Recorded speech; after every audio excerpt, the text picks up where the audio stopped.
Great to be here. A little bit about myself. I'm the CEO and founder of GWork, and GWork is a habit-building technology. My background is I've worked with companies like Google, Nestle, Johnson & Johnson, designing ways of work in organizations. And my passion is leading innovation and change, and I did a master's in that. And I'm excited to share this time with you. So in the chat, I'd just love to know where people are from. So which time zone are you at? Share what city or country you're in right now. We got US folks, Cape Town, Mauritius. I love the mix. So I will say good morning, good afternoon, good night to make sure I cover all the bases. That's great. And so just to kick off things in the chat, what I'd like you to do is say, what is one action that you take at least 2 to 3 times a week that when you think back on it, you love who it has made you become? So in the chat, what is one action that you take more than twice a week that because you've been practicing it, you've loved how it's helped you become who you are? So Sharon says morning quiet hour. Dana says meditation and journaling, walking in nature, exercise, hiking in nature. So is it Karen or Karen? Karen. Karen. Karen, what does hiking in nature give you to build your character? I think just being in awe of the beauty of, I'm talking about Cape Town. I'm in London now, but I live in Cape Town, and hiking up the mountains. I live very near the mountains, and even hiking in the vineyards, but just appreciating the beauty all around and just being overwhelmed, not overwhelmed, but actually in awe of the mountains, the trees, the butterflies, the bees, etc. It's just amazing. It's like a reset for me. Beautiful. And what does it give you to your character, to the way that you show up in your day-to-day? It helps me to slow down and to be grateful. Beautiful. Thank you very much. So true to Aephoria style, we've got a lot of meditation, a lot of journaling, quiet hour, which is really, really awesome. So what we're going to cover today is we're going to look at a little bit about habits and how to link insights and work that you do as coaches into a daily, weekly, monthly practice. And let's play a little game. What do successful people do that enables them to succeed? And I'm going to call out a name, and the first thing that comes to mind, you're going to say, Ruckus. Just before you turned your video off. Sorry, I'm distracted. There's some other stuff happening that I sort of need to attend to. Sorry, just repeat that. What do successful people do that enables them to succeed?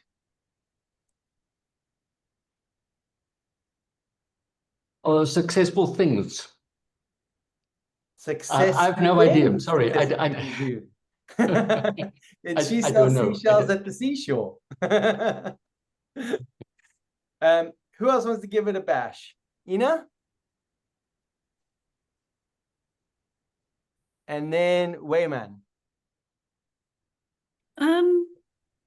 I would say that they must be extremely committed and focused and working according to a very exact schedule. This is what I must get done, and this is what I shall done. And I don't think I fully fall into that category. I work with enthusiasm, and I hope that will last the whole day and carry me through everything that I need to do. Yeah, absolutely. And it's definitely an Enneagram 3 word that resonates a lot with Enneagram 3. But you can also translate the word successful to happy. You can translate the word to inspired, to content, to fulfilled, right? So any other thoughts that come to mind around it? Andrea? Contemplation. So meaning making, maybe contemplation. So successful people have the ability to contemplate on what they're facing in front of them, and what it means. Yeah. So or contemplate even like what is just, I think, the meaning and purpose for me. So they're able to contemplate or consider what meaning and purpose is in what they do. And then when they have a true sense of that, then they can really be inspired by what they do. And hopefully following from that is whatever version of success looks like for them. Absolutely. Yeah, that's a philosophical answer for today. Totally understandable. It's kind of the middle of the week. It's September. We understand. Asanda and Ankia, in your eyes, what is it? They have good habits. They have good habits. Now, are you telling me that because I want to hear it?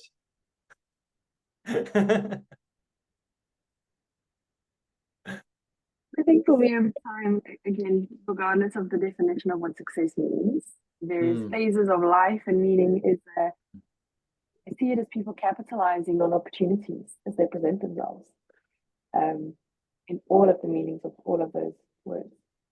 Absolutely. And I think that is such a powerful definition of success, capitalizing on opportunity aligned to your purpose, as was shared before. So that's maybe a new, fresh definition of what success means to us as a community, capitalizing on opportunity based on what is meaningful and purposeful to us. So how many of the things that those people do are consistent actions or routines could we call habits? What do you think?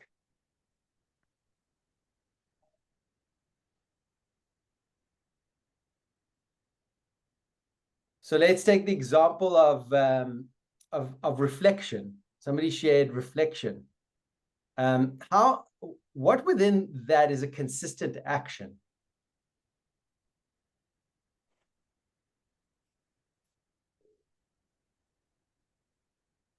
I would say maybe stepping back and taking a minute before moving forward with something.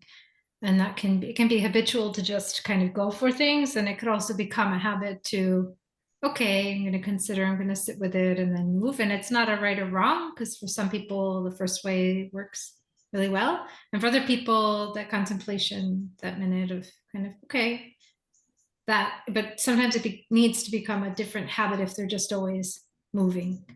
So, yes. Yeah. Yes, absolutely. So one way we could think about it is potentially, for example, curiosity. Curious people do specific things. What do? They might have the habit of asking, what does it mean? Or I wonder why it is the way that it is. And so there's a lot of elements of our lives that are made up of habits. So let's look at it in the context of coaching and organizations, those of us who do, and why habits matter. So most companies launch programs, few become daily habits, and even fewer can be measured, and many managers admit they don't know how. And as coaches, this is a real challenge, right? Is that we're often in organizations, potentially, we might be working with people one-on-one as life coaches or therapists. And the challenge is that the way people have an epiphany, then they do what I like to call reconstruct and regress. So they have an epiphany of, this is the way that I could be. And then something happens when they go back to their context. What happens when they go back into their context? Who wants to gesture a guess? In case this didn't become obvious, we're going to do a lot of dialoguing. Who wants to just guess?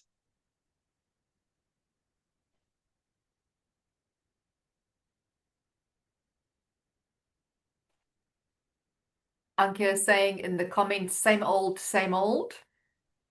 Same old, yeah. And one could think about it is that our normal way of working has a gravitational orbit. There's a beautiful story about how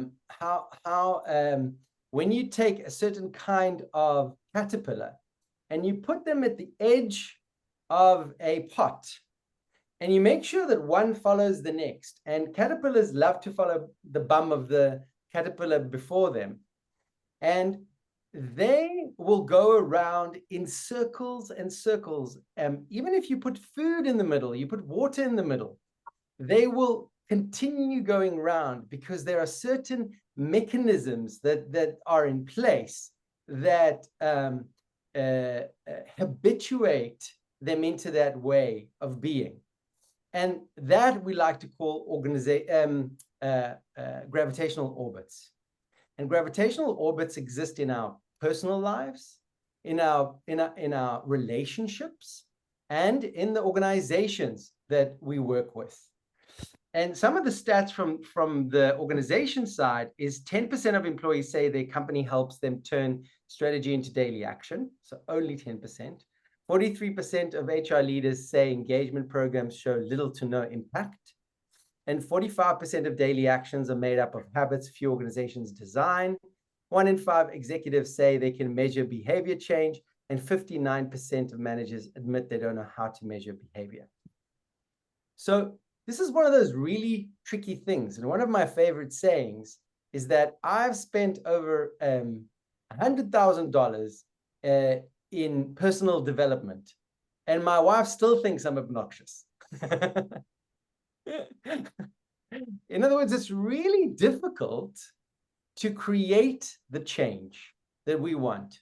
And my personal story is I've done a lot of depth psychology work. I facilitated, but also studied it for many, many years in a school.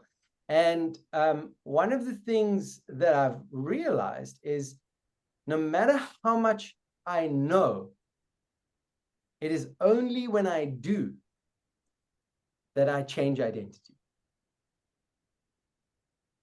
So I can talk about in a therapy session about what's going on for me and how I'm feeling and what I've realized about my relationships and what I realized about my relationship to food. But it is only when I change an action that I truly experience a transformation. So for myself, seeing that shift in action made me move towards the power of habits, which is kind of counterintuitive for a depth psychologist and a systems thinker, because it seems quite reductive.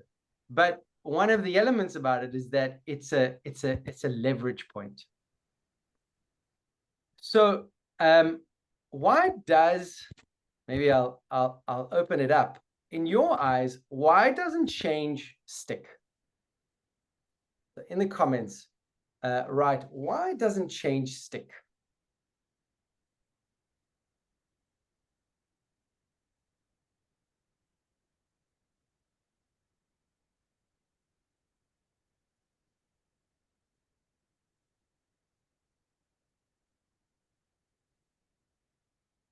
So we've got, giving you another 20 seconds.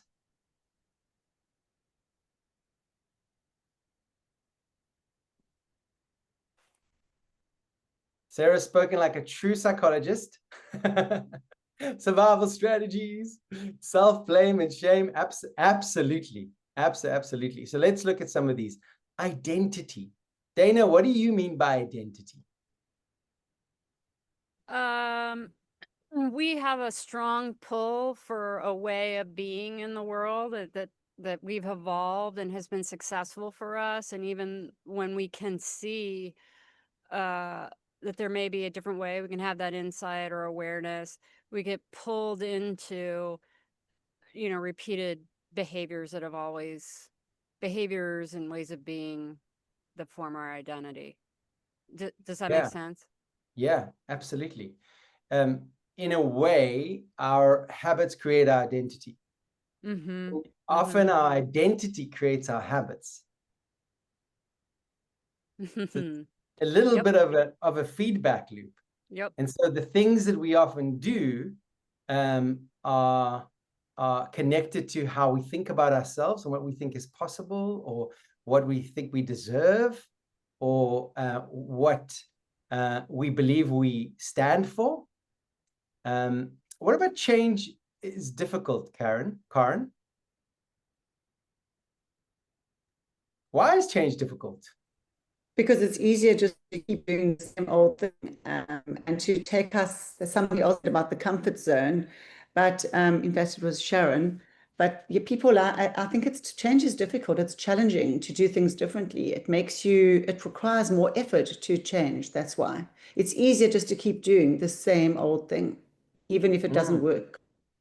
Even if it doesn't work. Even if it gives us some elements that we don't like. It's often only when it gives us so much things we don't like do we actually move into a sense of crisis and a desire for something else. And Ankia says, we are creatures of habit. It's like thinking about or planning to go to the gym is not the same as actually going to the gym. Oh, I thought that it was the same.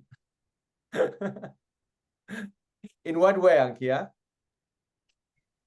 I think sometimes even when we think we're ready for the change or we know we need it, that mental load, thinking about it, sometimes feels as full of effort as the action. And I think that in this like kind of modern life of overwhelm, that exhaustion just kind of leads to inertia in the end.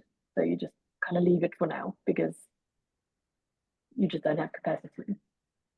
Yeah, beautifully said. And sometimes we have a habit of inaction.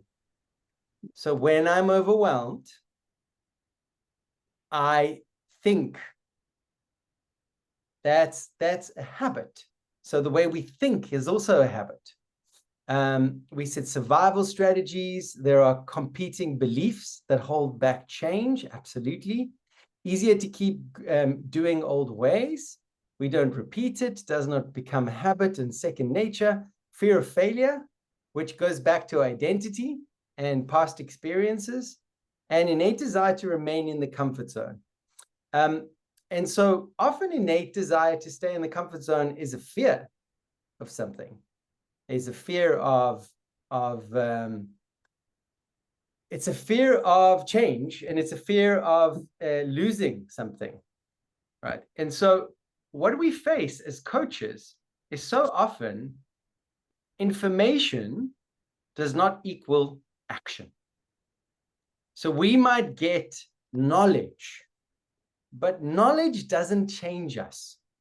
And in a world where there is more information than ever before, we can turn to ChatGPT and get every answer in the world. But transformation happens through the doing. And for transforming information into action is a habit in its own right. There's no trigger. If there's no trigger, there's no habit. What does this mean? Who wants to give a gesture, suggest what it is? If there's no trigger, there's no habit.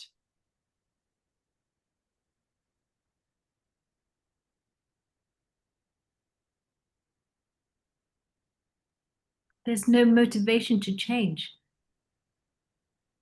There's no motivation to change. Yes, so you're talking about that critical point that says, I want something different. And also, all the habits that we have are connected to a trigger. So, for example, if I am overwhelmed, I eat. If I'm overwhelmed, I stay away from my partner. if I'm overwhelmed, right? And so we have a specific trigger in place that says overwhelm equals next action. And then there's no visibility. So the change is not visible to us. We don't take accountability. We don't see the change. And there's no way to track where the change is taking place. But change in itself is a little bit of an ambiguous idea. And so that's where habits come into play. And so in the chat, I want you to give your own definition of what is a habit. So in your own words, define what is a habit.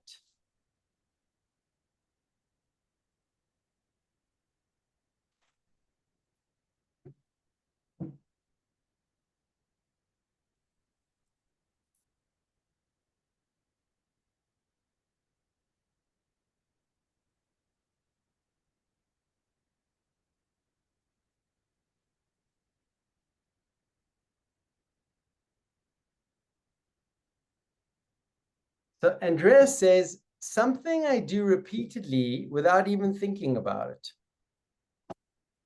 And Asanda says, an action implemented or executed with regularity. Beautiful. Both of them. Repetitive thoughts or behaviors. Absolutely.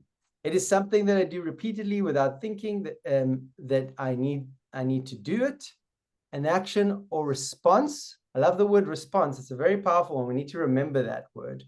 That we repeatedly step into, either conscious or unconscious.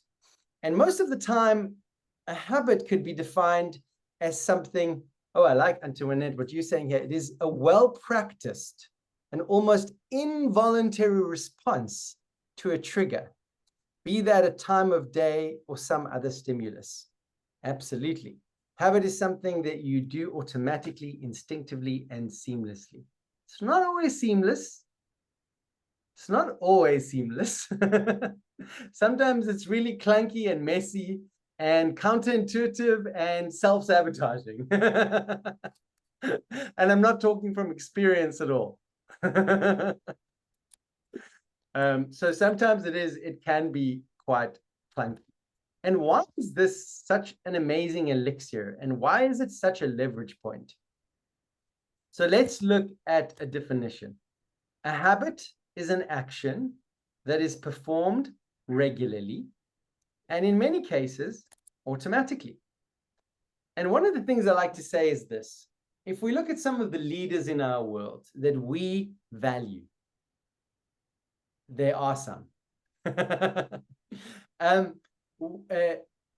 If you think about who they are, they have hacked into the social technology called habits and utilized them and leveraged them to become who they are today. And we need to see habits through that lens to understand that it's a tool that is available to us. It is not something we have to take personally, but understand that there is a mechanism of habituation, and there's a mechanism to shift habituation. And so as coaches, we need to think about what happens to a coachee that comes to us and then leaves the next after an hour and a half or an hour. What is the process that happens to them? And how do they fall back into those habits? The Power of Habits has taken the world by storm. So if you haven't read these books, they're fantastic. Atomic Habits, The Power of Habits, Good Habits, Bad Habits, and Tiny Habits are some of the books I highly recommend that you look at. Who's read some of those? Put up your hand. Okay, awesome. Let me just make sure who you are, because you're going to get some questions now. But here's a key thing, that if you want better results, and whatever you term results, right? If you want to transform self-sabotaging behaviors, if you want to move from always looking for validation from the world, if you want to find a way to meet anger in a different way, if you're a 9 on the Enneagram, if you want better results, you don't focus on motivation, you focus on habits. What does that mean? So easiest way to explain it is, soon we're hurtling towards December. The eggnog is going to come out. The parties are going to start. We're going to be exhausted and we're going to go crazy. And it might be the meal at the table or etc. And then it's January and we go, okay, I've had enough. I want something different. And January is when the gyms get all of their subscriptions for the year, because someone's like, I want to take action. The thing is that to take that action meaningfully is about creating a system of habits. But what usually happens is by March, you've probably gone like 2 times a week for the first 3 weeks, and then it's like once a week, and then it might get cold, or you might get sick, or something happens, and you find yourself forgetting that the gym even existed. And so that is what you would call motivation. But what would be habits that you could put in place to be able to become someone who exercises regularly? And see the connection to identity there. So in the chat, I want you to suggest, what are some things that one can do to create habits that make you someone who exercises regularly? Oran, I also just want to ask, Sharon asks an interesting question. What is the difference between a habit and a practice? I love that question. So in my mind, a practice is the thing you do to create a habit. So, and we know that model from unconscious incompetence all the way to unconscious competence. Anybody want me to share that model? Must I share that model? Yeah? Yeah. So the way that it works is, I'm assuming everyone here drives a car. But before you drove a car, you didn't even know that you couldn't drive a car because you were a child.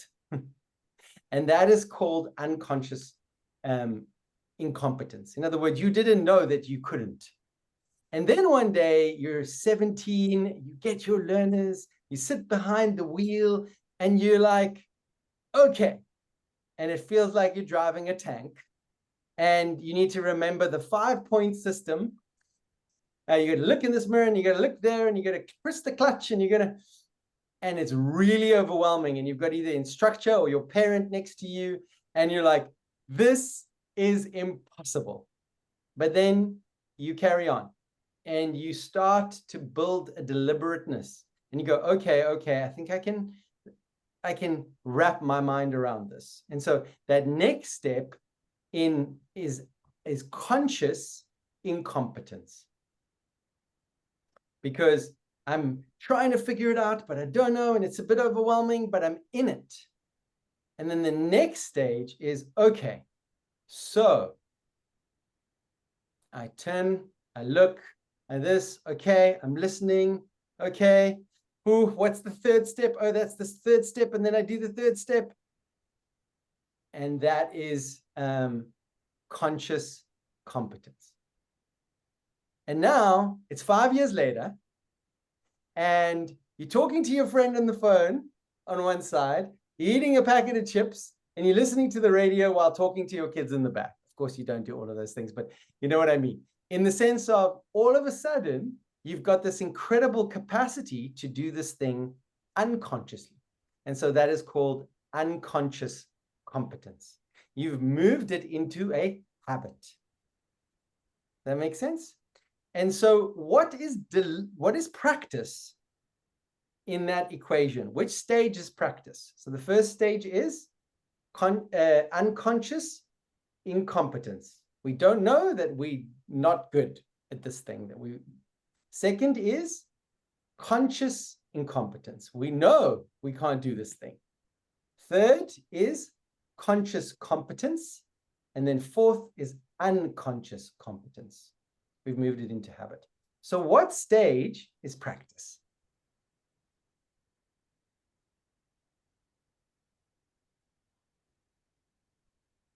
Is it conscious incompetence at that stage? That is where you start practicing. That's where you bring in deliberate practice. You realize that you have a challenge, and now you start to practice a new behavior. And that is conscious incompetence. Yeah. Lots of tongue twisters in that. But that was really helpful, Oran. Thanks for that model. And yeah, it makes sense how we move from practice into habit. And I'm realizing I jumped in from a question you had, so no one put any answers in the chat box yet. So I don't know if you want to repeat that or move on. What was the question? Ankia says, stealing from James Clear's book, Habit Stacking. For example, after brushing my teeth, I will go for a 20-minute walk. So attach a new habit onto something that is already in play. The other bit I stole, sorry, it moved. The other bit I stole from is the identity piece. It's not, I need to go for a walk, but instead I'm a morning walker. Yeah. And I think it's such a powerful thing to understand is that creating habits shifts identity. The more habits I do and take, the more I let my identity evolve. Because I say, I am not a, so I, 2 years ago, I slipped a disc and became bedbound for months, for 5 months, I think. And I had to learn how to walk again. Had nerve damage. It was very hectic. And before that, I was not an exercise-driven person. In other words, I was not fit.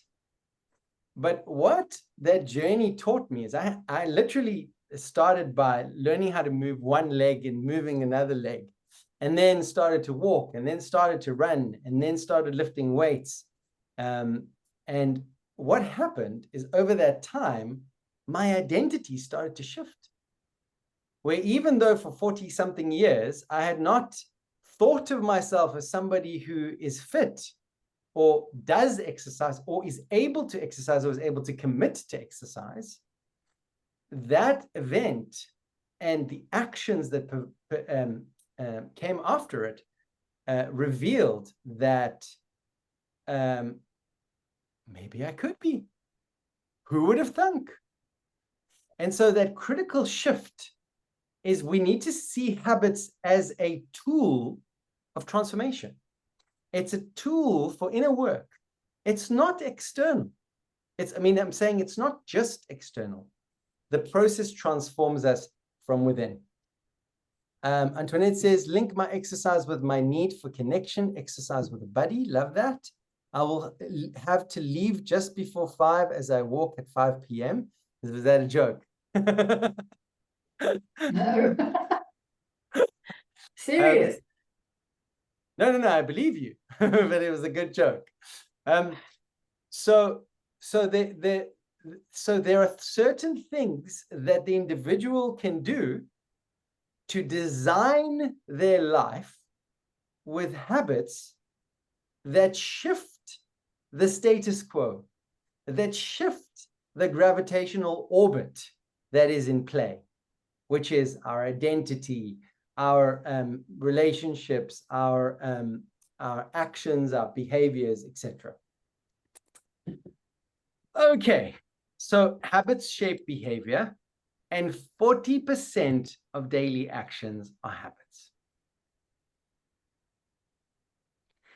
And so, if we want to change our destiny, if we want to change our character, if we want to change anything, we have to meet the world with new habits.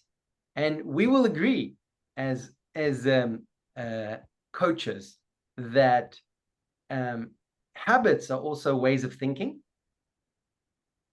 ways of reacting, ways of feeling, right? We could be addicted to an emotion, a type of, we habituate. So when we get rejected, we habituate into a feeling of inadequacy. We can also shift and learn over time how it has nothing to do with us. And, you know, life is bigger than us. And so all of these types of actions are, and according to the research, it takes about 66 days for a new behavior to become a habit. So a new action, if we want it to shift, we need to deliberately practice it for 66 days.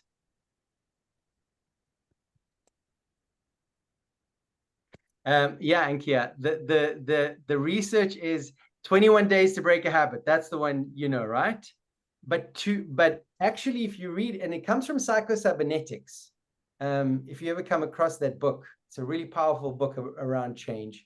And in Psycho-Cybernetics, they talk about the 3 levels, and that's where 21 days comes from. So 21 days to break a habit, and then 21 days to create a new habit, and then another 21 days to cement that habit. And something worth looking into. Okay, so another element is that habits are the compound interest of improvement. And so if we practice, a small habit can lead to a big change. So if we get 1% better every day, statistically, we become 37% better by the end of the year. That's pretty profound. So if we were able to hack habits as a critical leverage point in our personal transformation and in the transformation of our coaches, of our coachees, we could almost increase our level of impact as individuals. Right, so achieving performance equals achieving consistent habits. And again, I'm looking at this through many layers. I'm looking at this through the personal, I'm looking at it through teamwork, team dynamics, and I'm looking at it through an organizational lens as well. You want to shift an organization? Some of you are consultants. If you want to shift an organization, you have to unpack what the key behaviors that the organization is trying to shift. And then you can use habits as a critical leverage point. Okay, so what makes a habit stick? Any thoughts? We're going to do another 15 minutes of this, and then we're going to go into a little bit of a practice process where we're actually going to go into teams and work on a few key habits. What makes a habit stick?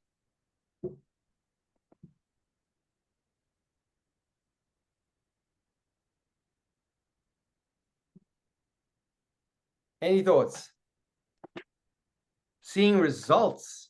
Yes. So the experience, exactly as Sarah's saying and Ankia is saying, reward. Being able to go, oh, look, I am changing. Or, oh, look, I am seeing benefit is happening. And Sarah, I saw your question around Enneagram. Absolutely. We will touch base on the Enneagram as well. And I'll also share some of the work that we are working on and rolling out with Aephoria.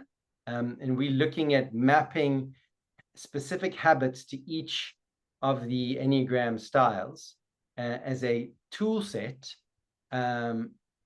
to transformation and using gamification on the technology that we've built as a partnership with Aephoria. So we've got rewards and affirmation and benefit. Fantastic. I love that. Andrea has been reading the books. It feels doable. And Antoinette says sometimes also that what you thought you would lose, you realize you have not lost. Say more about that, Antoinette. Very often we associate change with some loss. When I change, I would have to, like, if I have to exercise, I need to leave behind my feelings of choosing what I want to do with my time. And then realizing, oh, actually, when I exercise, the choice of what I do with my time, what's available to me to spend my time on becomes broader, because I am now stronger and I can go for longer hikes, or I can go swim in the ocean or whatever. So the loss of freedom by being dictated that I should be exercising now gets returned to me in a gain of freedom in another form. Beautiful. And in a way, one way to think about it is a little bit like the cooked frog metaphor. You know how you cook a frog? Wonderfully violent metaphor. How you cook a frog is you take cold water and you put the frog in the water and you just turn the heat up a little bit, and then a little bit more, and then a little bit more. And what happens is it actually adapts to the heat levels and never jumps out. And before you know it, the frog is boiled. And so we can look at habits in the same way, is that they're quite exponential. And that's both when they're destructive habits, but also when they're constructive habits, is that they can become an exponential leverage point for transformation. So one of the key elements to understand in building and constructing our own habits, and that for our coachees, is understanding cue, routine, and reward. And so we had this, some of you shared reward and seeing results, etc. And the easiest way to explain this is you wake up in the morning.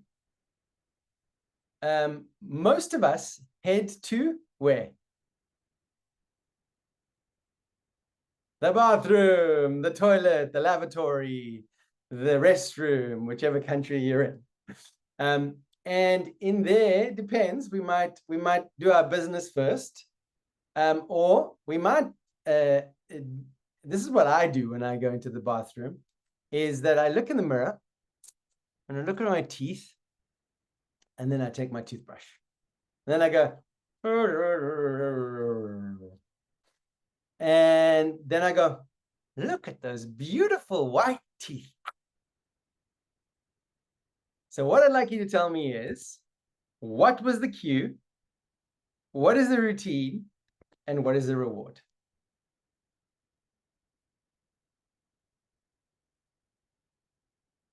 You can say it out loud. You don't have to type it.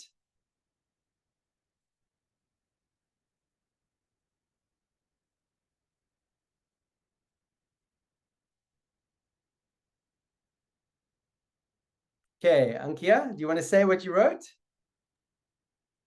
Sorry, yeah, just my internet connection's escaped. I guess your cue is the waking from slumber. Your routine is going into actually brush your teeth in the bathroom, and then the reward is look at my amazing teeth. And my amazing teeth. Okay, lovely. Who agrees or disagrees with Ankia?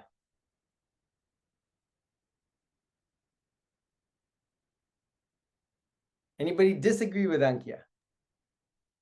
The only thing that I wonder about, whether the cue is your bladder calling you, or walking past the mirror, or whether the cue is more smaller than merely waking up. I'm not sure about that. Who agrees with Antoinette? Karen, what do you think? I agree with you look at yourself in the mirror and then you notice that you need to brush your teeth. That's the cue, looking at yourself in the mirror. Yeah, I would gesture that that's the cue. It's a tiny, tiny thing that I always do when I wake up and I go into the bathroom. And that is usually my cue to brush my teeth. And that also actions me to look at my teeth. And I often go, I think it's time to brush my teeth. And so those are critical to understand that that anchors, right? And that's another way to understand cue. It's an anchor, and an anchor or a cue is an existing habit. Critical point. An anchor or a cue is an existing habit that I connect to. And this is a key trick in actually building effective habits that align to what I want to achieve, is that I have to understand that I have to link it to existing unconscious habits. And then the routine is the actual action, which over time gives me healthy teeth. And then finally, the reward is that feeling of acknowledgement that I give myself of the job well done, which is to look at my teeth again. And the research shows this again and again. When you reward yourself for a habit, you trigger your brain to think that the action is beneficial. And so one of the hacks is to make sure that whatever you're doing that is new, as silly as it feels, celebrate it. And it could be air guitar, it could be a snap of the fingers, it could be anything, but it's going to be a trigger that teaches your brain that that's good, that that's meaningful, gives me that energetic jolt. And so the 5 habit hacks to make behavior stick. This is key. You cannot make a habit that does not matter to you. And through the work that I do in organizations and therapy work that I do one-on-one with people, the key thing that I focus on as a coach and as a facilitator is, does the habit matter to you? And until the individual is not able to answer that question, and until they find a habit that matters, we can't continue with any other hacks, because there's nothing that they can actually work with. If they feel that it's an external source and it's not intrinsic motivation, then it's unlikely that the coachees would embed that habit. Second is that it has to be easy and doable. It has to be tiny. That's why it's called tiny habits, atomic habits, and all the books talk about small. So this is not, I will run a marathon every morning, or I will go for a run every morning. No. The habit is, I will put on my shoes. The habit is, I will say thank you. The habit is, I will ask someone how they are in the morning. So make sure that you don't sabotage yourself and your coachees with creating things that are too big, because they become not doable. Third is that it has to be repeatable. In other words, it's got to be the same thing again and again, because that's how it becomes a habit. And it's exponential when it's repeatable, because you almost get more energy, you build the neural pathways, you build the capacity, you build the belief that the thing is possible. You can habit stack, but key is that you are doing a repeatable action. Fourth is it's anchored to an existing habit. It must be. If it's not anchored to an existing habit, it is unlikely that it will become a habit. Because the reality is that you need to hack the fact that you already do something naturally and make that your trigger. It could be I look at my phone. So it could be a reminder on your phone. That's also a type of cue. But if you really want to engineer this well, you connect it to an existing habit. Ankia says, putting on shoes example, is that to break the full action down into easy doable parts when the actual desired habit is running? What does everybody else think?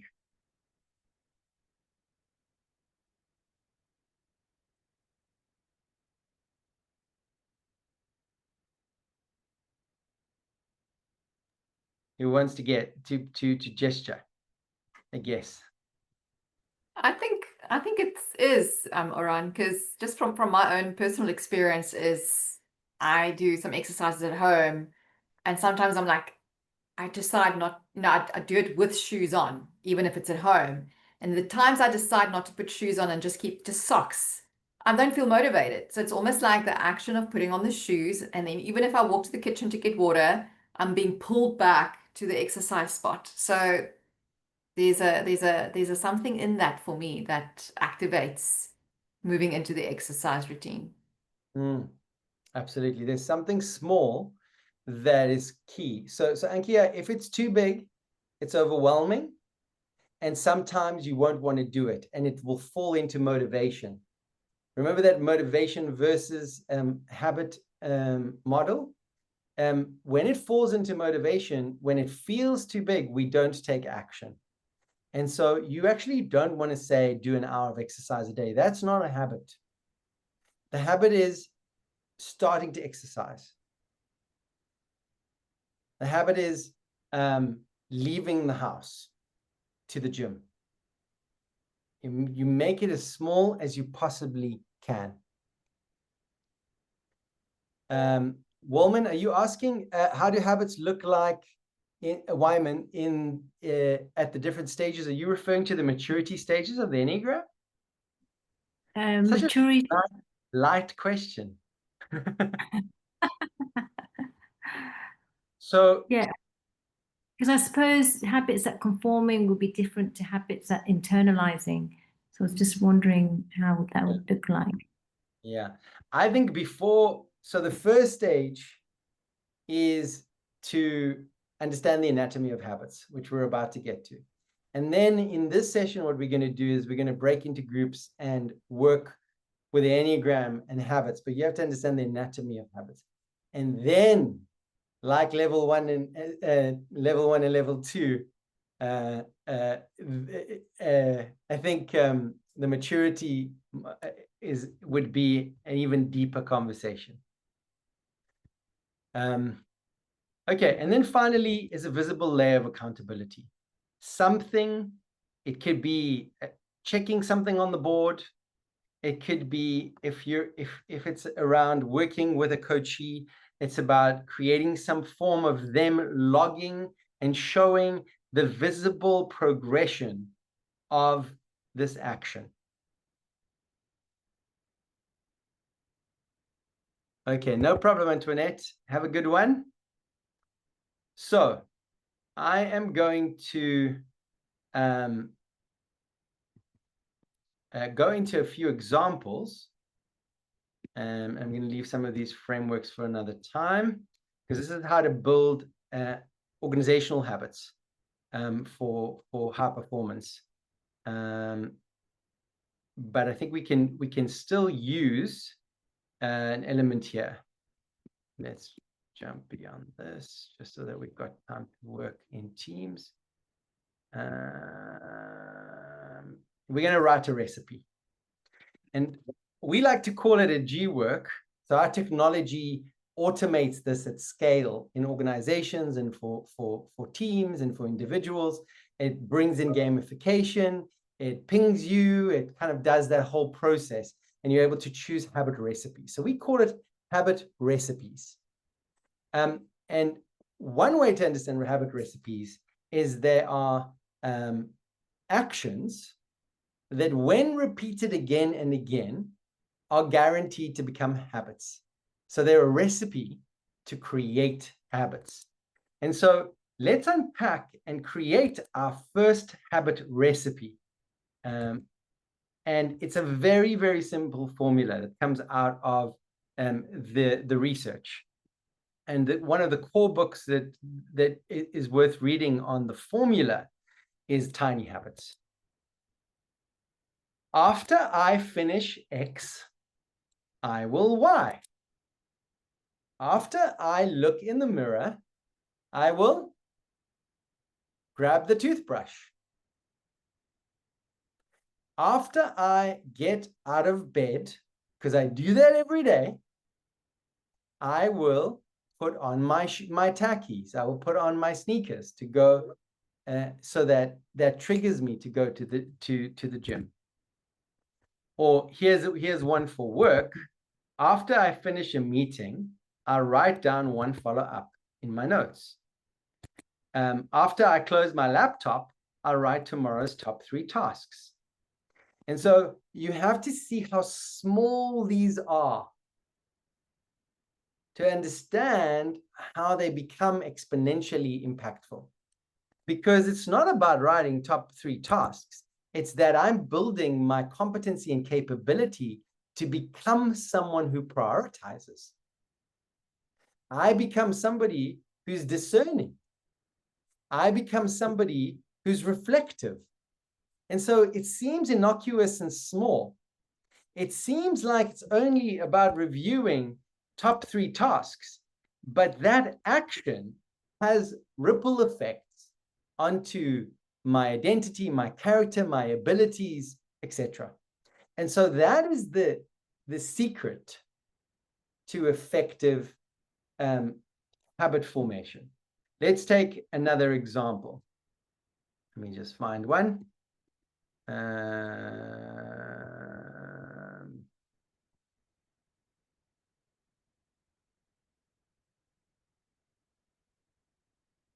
No, I don't think it's in this deck. Sorry.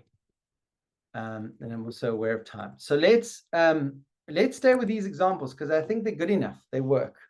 Because now what we want to do is we want to apply it to the Enneagram.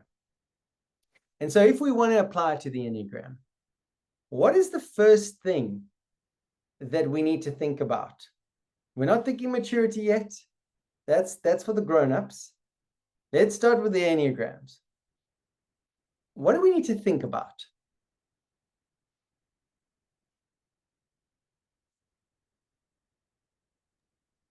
Well, one of the things I think about is like 1, 2s, and 6s are more compliant. So they might be more likely to stick with something, especially if it's something that might be an expectation of others. Does that land, Oran? Yeah. Yeah, absolutely. So we could be working with our which habits serve you and which don't. Beautiful, Karen. Absolutely. So one way to think about it is if you're a 2, what is your wing? What are you dominant in? And what can you strengthen? Or what do you integrate into? What do you evolve into? And so the key is to look at the identity of the Enneagram style and think about what it avoids and what it needs to evolve into. So for example, for a 7, it could be about creating structure. It could be about decision making. It could be about creating calmness. For a 4, it could be about, who wants to give it a shot?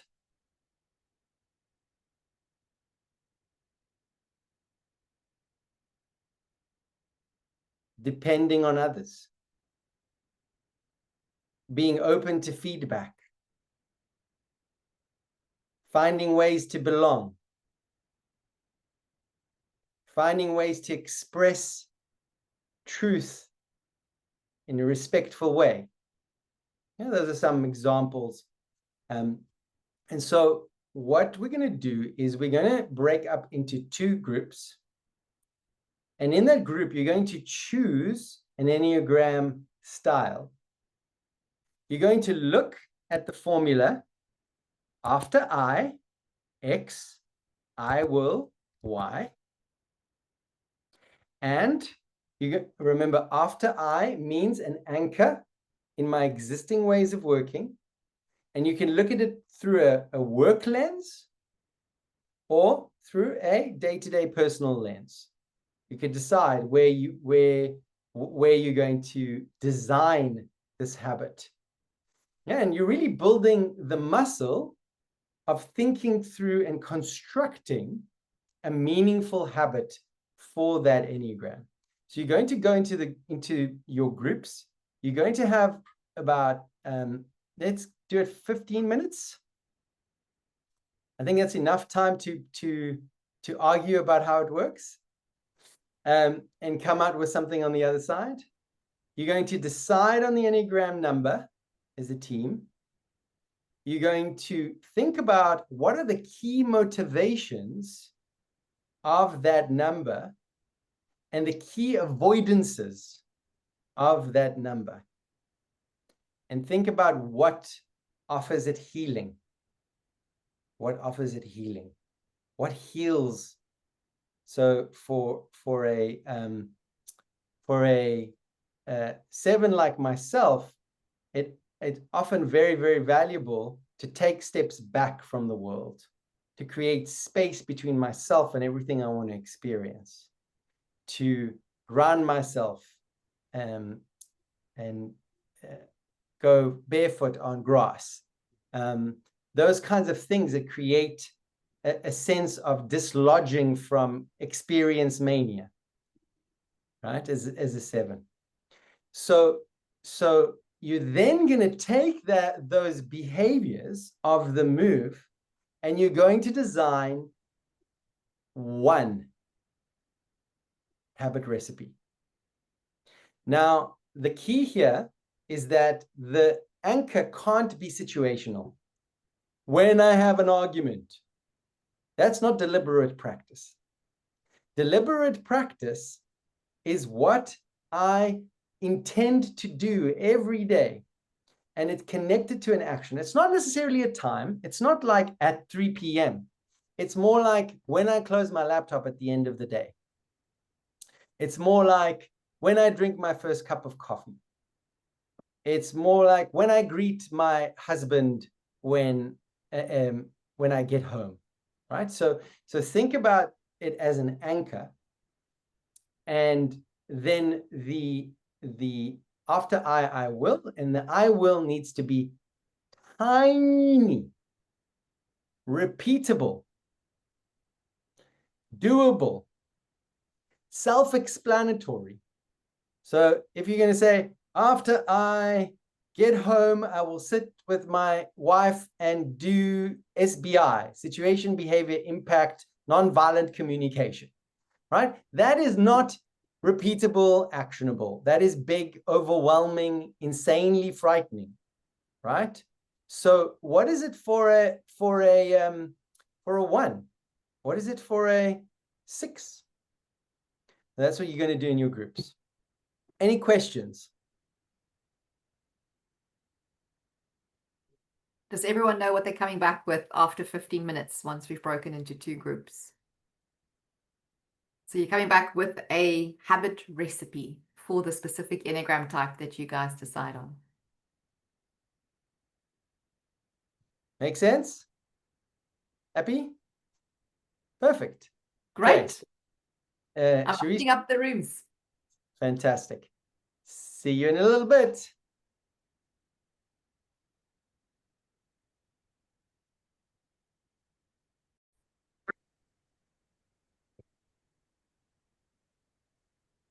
Welcome back, everyone. Welcome back, everybody. Good to have you here. How was that? Great. Cool. So let's go. Who wants to share from each of the groups? And then anybody can add any nuance to. I don't mind going first while it's fresh in my head. Awesome. I've been voluntold to represent the Voluntold, Enneagram type 2. Enneagram type 2. Okay, awesome. 50% of our group was that type, and one of us had a very strong examples of a very good friend that has that type 2. So it seemed a natural home for us to discuss. So our recipe, can I just get to the recipe? So before the recipe, let's look at let's look at the journey to getting there. So tell us about Enneagram 3. What is their journey to evolution? What do they avoid, etc.? Cool. So it was Enneagram 2. So some of the key motivations we spoke about was kind of the motivation to be liked, to feel special, to feel important to others, and then oftentimes that would lead to quote love language terminology, that acts of service and being of service to others. Spoke about the desire to be loved, leading to have a lot of empathy, generosity, helpfulness. And we spoke a little bit around kind of that protection of resources in that space, but I think that kind of veered into the instinct space rather than the kind of core type 2 space, but that kind of was part of the discussion too. Some of the key avoidances that were shared was just around, in order to match up with that empathy, generosity, helpfulness, being liked, was the avoidance of true self-expression and the kind of expression of own needs, the disclosure of the true selves in order for that liked kind of feeling connected to really resonate in a way. We spoke about just not showing up fully, repression of own voice, and just avoiding situations where you can be rejected, avoidance of setting boundaries, kind of avoiding the owning up to sometimes feeling offended when those helpful offers and kind of acts of service is not accommodated.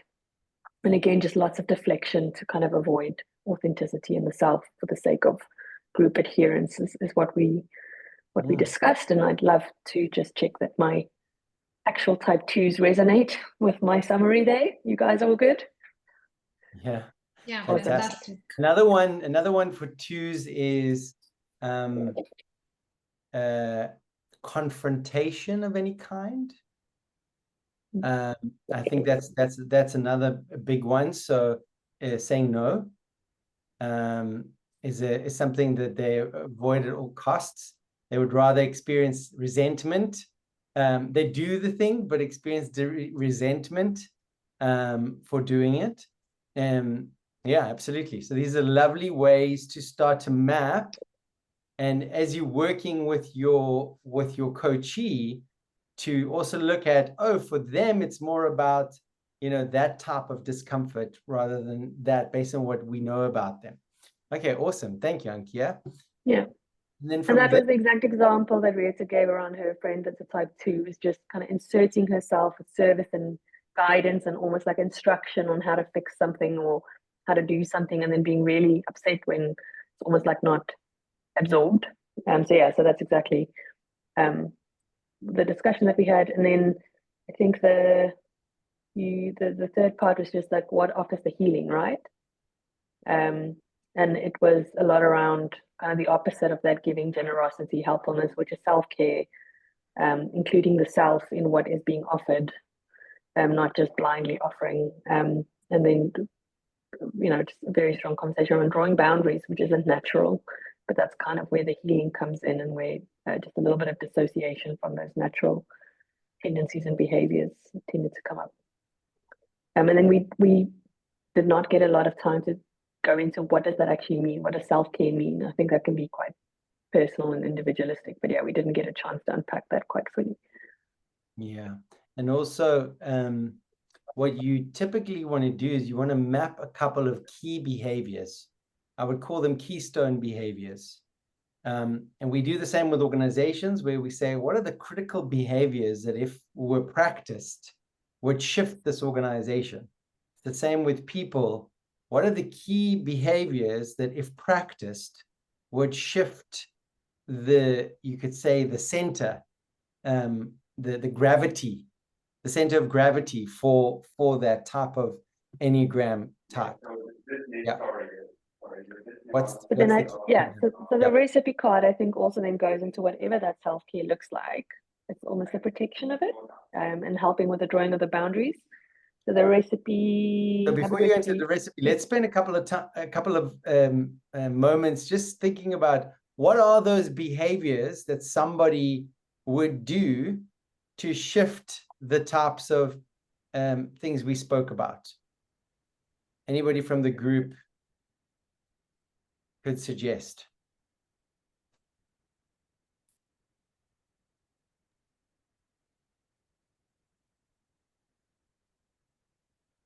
So one thing. Audio back on? Yeah, I was typing in the chat, and then Wyman spoke up, so I was like, that's more efficient. So go ahead, Wyman. I mean, one thing that I do is ask myself the question, what do I need in this moment? Yeah. So the behavior of considering oneself. Okay, beautiful. And so what's nice is you could now go and you could map a whole set of habit recipes aligned to considering oneself. What would be another example of a behavior?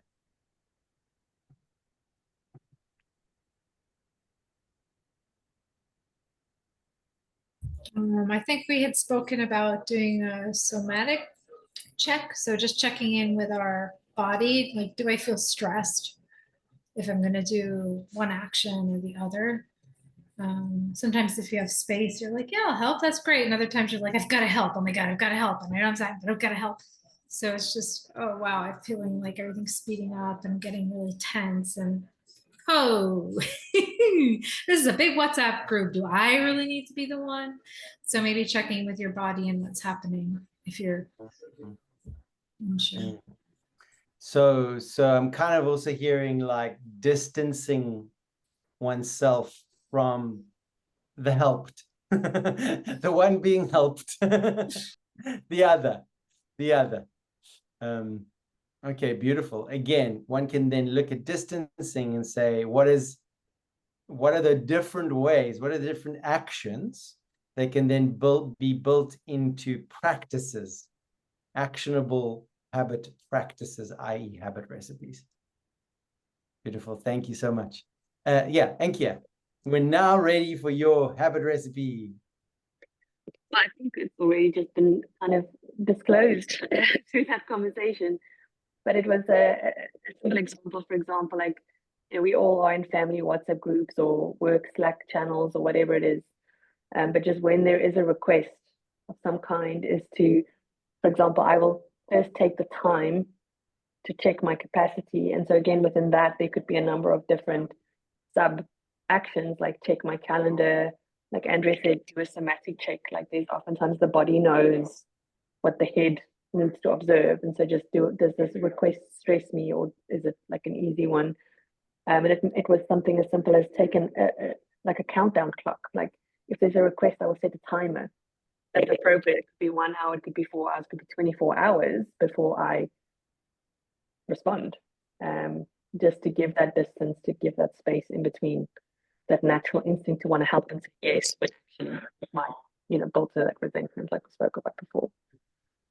So yeah, it's just and again, I'm just saying, like, when there's a request, I will ask myself first, what do I need from this? So there's that very distinct kind of pause, and then there's the visual actions like countdown, climb, checking calendar, thematic checks as a couple of different recipe cards because we thought there might be some gluten intolerant people who have different options for the ingredients. Love it.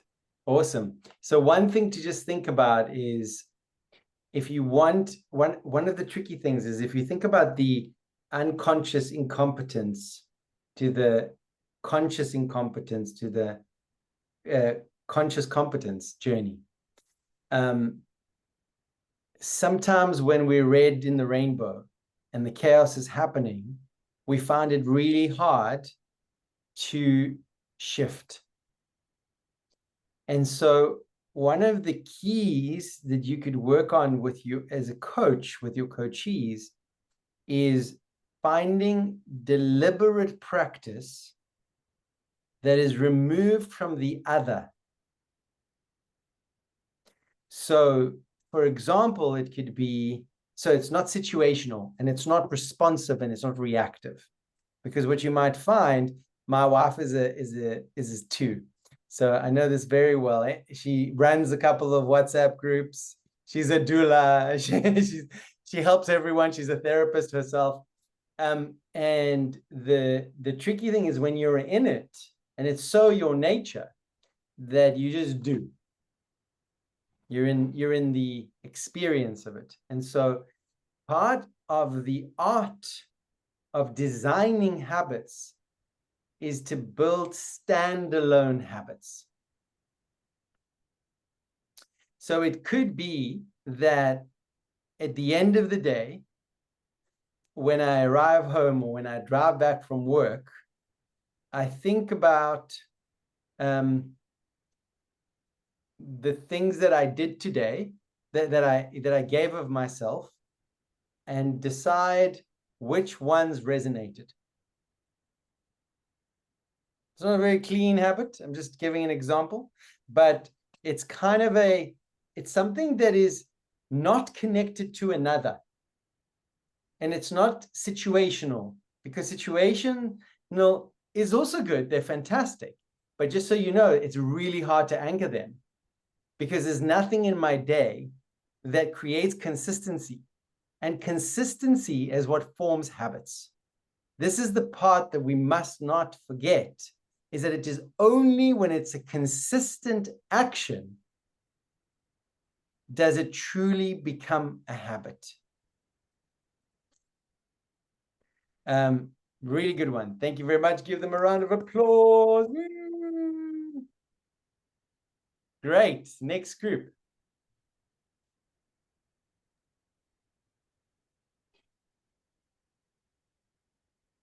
Yay for the 2s. Who wants to share from the second group?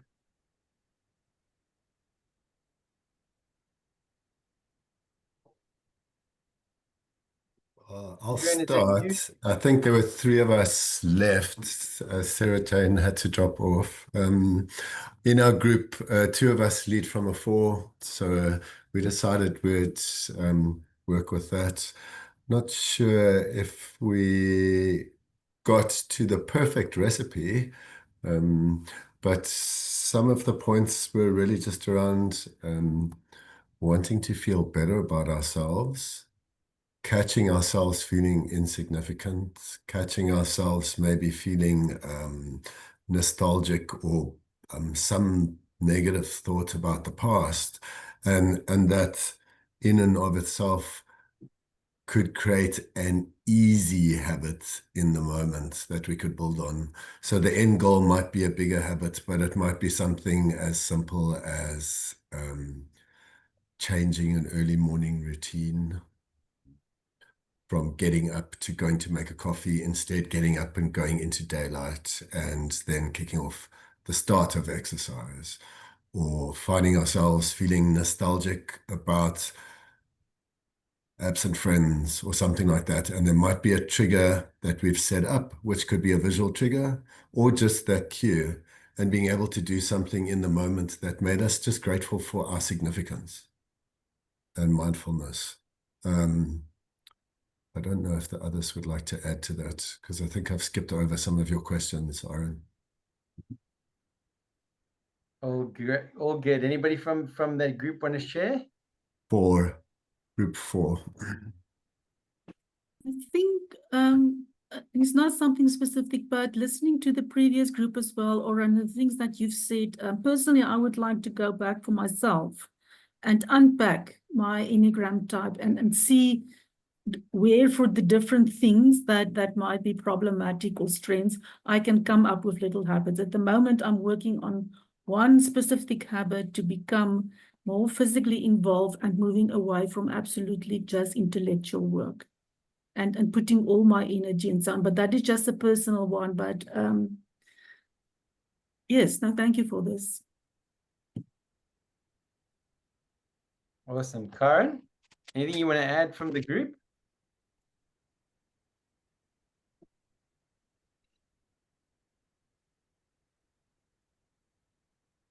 I think just thinking about your questions, which was like, what are key avoidances and maybe what heals? I don't know if we've really answered that. So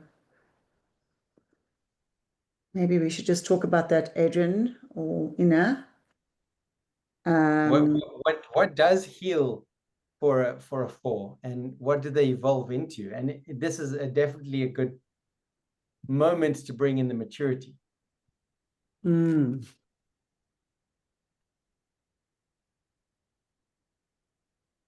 Well, I think what we were looking at as one of the key avoidances or things was just actually catching negative thoughts.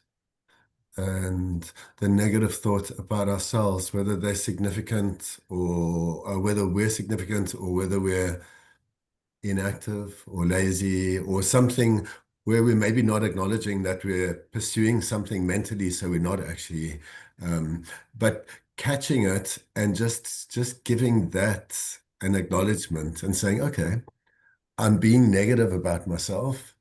I'm acknowledging that, and that was a mindful process in and of itself. And that from a 4 perspective, it's that woe is me, or I'm not fitting in, or I don't have a purpose or significance. And then affirming that into something that makes us feel a bit more significant or connected. Beautiful. So the behavior you kind of are playing with is around it's actually a habit of feeling disconnected, potentially, and kind of removed in some way. That's one piece, and the other piece was around negative talk. Those are the 2 things that I kind of picked up through that. Does that resonate? Yeah, and they could potentially be the same thing because the negative talk could be disconnected from a better version of ourselves. Yeah, so the negative talk disconnects in a way. So I guess then the question is, what are we moving towards? What is the behaviors that we're designing for? So it could be around acceptance, self-acceptance. It could be around belonging, right? Behaviors of belonging.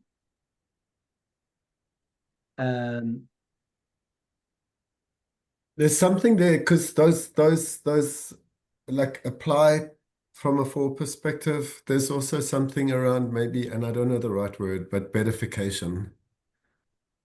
An awareness that what we're acknowledging is that maybe there's stuff we can do ourselves that makes us feel better and less insignificant and less outside, and that actually we do already belong and we do already have significance. And if we acknowledge that and we do that one small thing, whether it's exercise or be grateful, or that is connecting us in that way. Yes. So in a way, one of the behaviors to develop as a 4 is reality testing. And you did say along the maturity, so we haven't answered that question either. So reality testing. based Yeah. on So let's leave the mature, because I do feel like we're just going to get into hot waters there, because we're still trying to get very simple. Sorry, Karen? I was going to say, what about in terms of another healing aspect would be, you know, to actually, as a 4, to try and do something to help other people. So if we help other people, we feel better about ourselves. Instead of saying me, poor me, but we actually say, well, what about the other people that are much worse off than us? Let's try and help them, or animals or old people or whatever. Yes. Carlos Castaneda called it not doings. When you do things that are counter to your identity, not doings. But I think it's important to think about them in the context of healing, not just soma, you know, just rebellious against your nature, because that's not what this is about, right? So some of the things for a 4 are action over reflection, reality testing, self-compassion, emotional regulation, connection, gratitude. Those are examples of behaviors that you would then say, okay, so what does a person who feels gratitude do? What are the habits of people who are really good at gratitude? And you unpack it in that way, right?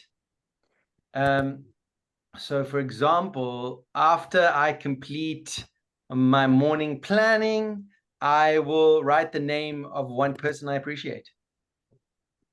Doesn't have to be big. Remember, it's tiny habits, because for all of us, you know, it's very overwhelming to think about what needs to change, because it's hard for us to do this thing. So if we make it too big, it's insurmountable. It's bigger than us. It's psychologically overwhelming. So we have to really engineer the small part. So another example might be, after I get my morning coffee, I will place my hand on my heart and say, I'm here for you. You are amazing. Could be that simple. But you see, now we've removed it from another. We've removed it from another, because we find ourselves building habits, not trying to react in new ways, but actually building a new muscle that slowly over time starts to shift our identity, starts to tell us a different story about ourselves. And remember, it's exponential. You do it once every day. By the end of the year, 1% better every day equals 37% better at the end of the year, right? And so it's that consistency that is key.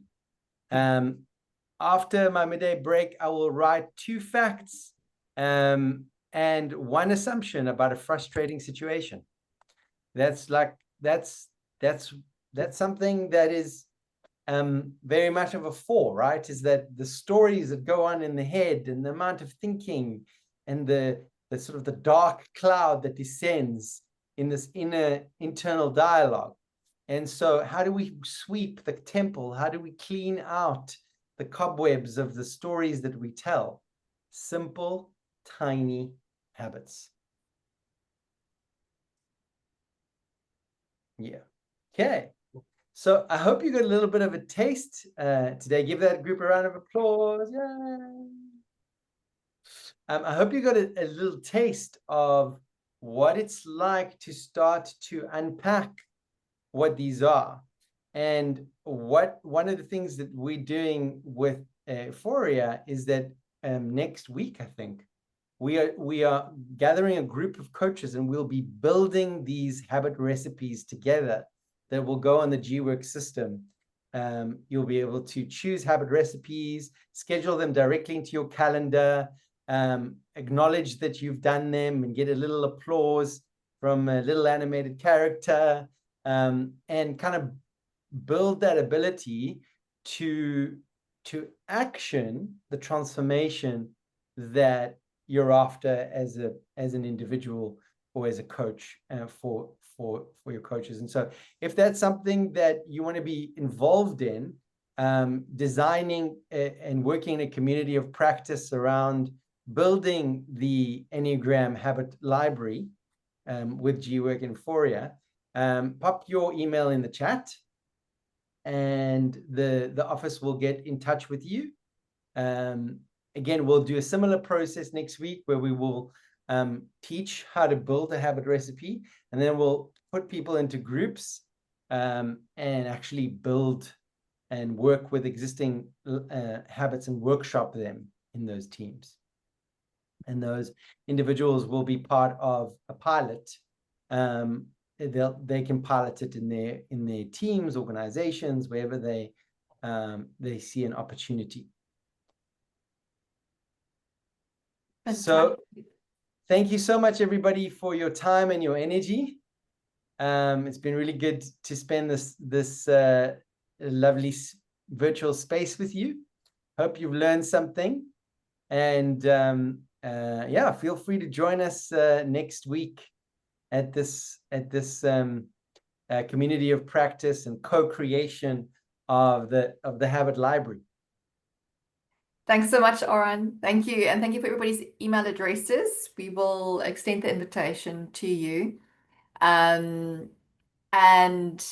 Oran, thanks for your time and for this session. It was so enlightening and making me think about where I need to go tiny, small, not these big, beautiful, massive changes that just don't last. So get very heroic, right? We get very big and bombastic and titanic, and actually transformation comes through those tiny little actions. Absolutely, Sorry to interrupt you. Just go. No, it's valuable. Thank you. Thanks, Oran. And then yeah, join us again for our next session on the 23rd of September. We've added extra sessions, so please click on the registration link for Zoom that you get in the newsletter or mailer, because those new sessions won't show up in your calendar if you did that at the beginning of the year. So just a reminder to re-register for these sessions. And I'm just seeing a lot of thanks, and this was fascinating, and all of that coming, in from everybody here. If you want to come off mute buttons and just say thank you and goodbye. Really great. Thank you, everyone. Thank you so much. Cheers. Bye, everyone. Thank you. Bye.